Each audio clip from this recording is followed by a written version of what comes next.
is one of the largest grocery retailing companies based in England, United Kingdom. There are stores in 12 countries in Europe, North America, and Asia.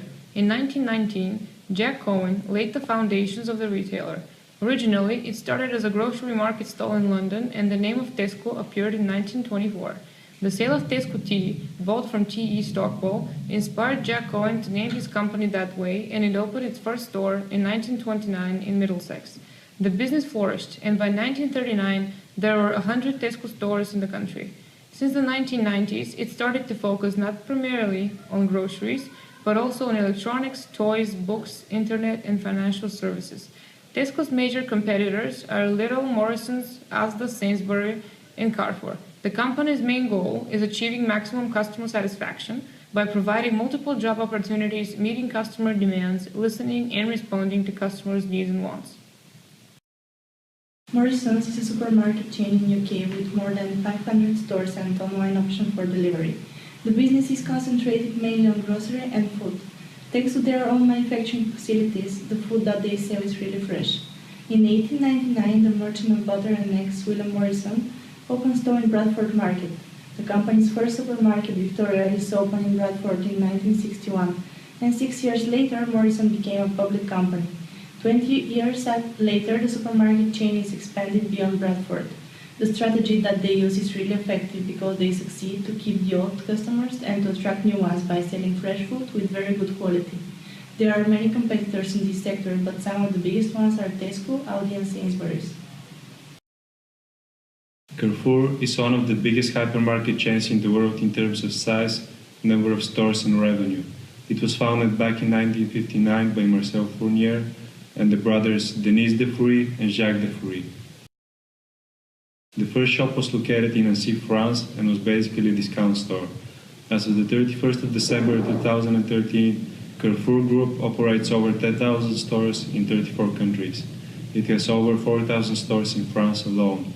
Nowadays, Carrefour aims to ensure that every shopping transaction benefits as many people as possible, from customers to communities, neighbors, employees, and investors.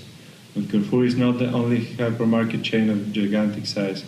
There are others such as Kaufland and Lidl, which are its main rivals. However, Carrefour is not only rivaled by them, locally it has to face other small companies and market change.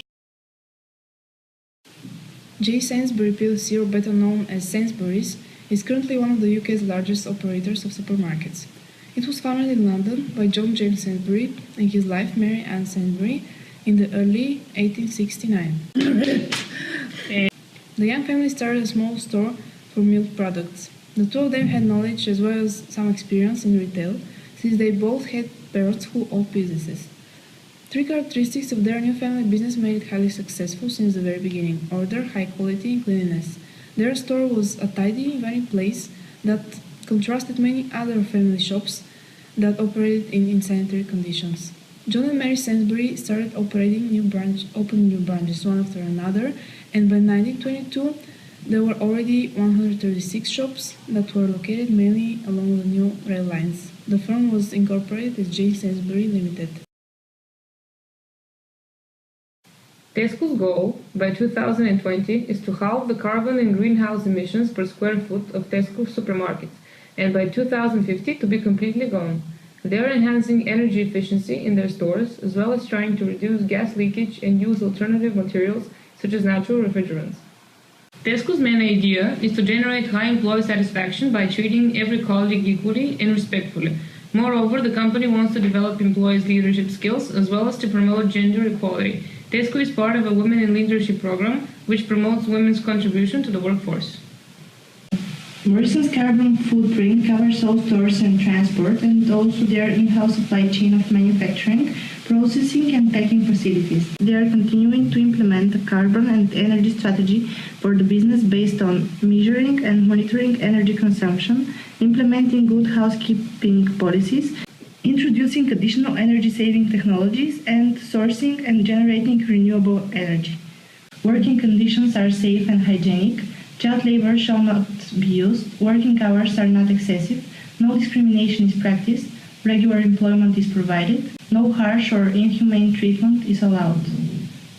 As one of the biggest hypermarket chains in the world, Carrefour aims to run responsible and sustainable business. The company tries to constantly increase their performance in the following categories: social responsibility, economic and sustainable stores, and aims to promote responsible consumption and to be a responsible employer. From managing energy and water consumption to reducing greenhouse gas emissions, recycling waste and optimizing sourcing, Carrefour takes whatever steps are necessary to minimize its store's environmental footprint at every step in its commercial activities. Sainsbury's absolute carbon emissions continue to drop year on year. Last year, they reported an absolute reduction of 2.4%, continuing their trend of 7.8% over 3 years, despite their overall company growth of over 20% since 2009. 100% of Sainsbury's stores' electricity and heating is provided by an outside generator, meaning all operational energy used will be zero carbon. To run these combined heat and power systems, they take natural gas from the gas mines. Before deciding to buy a company's shares, one should look at the ratios such as return on equity, earnings per share, and net gearing. These ratios can help us see how successful is one company at generating its profits using shareholders' funds and debts. The return a company generates on its shareholders' funds is known as return on equity. Tesco's return on equity has gone from stable and high return on equity to low percentage in 2013, less than 1%.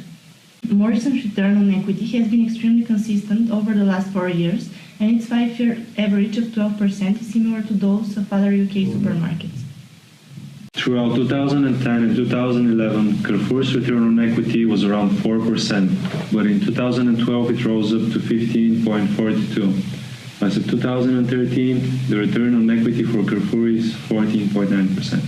Period from 2010 until 2013, Sainsbury's return on equity decreased dramatically from 12.52 to 2.81. However, in 2013, Sainsbury's still had higher returns on equity than Tesco.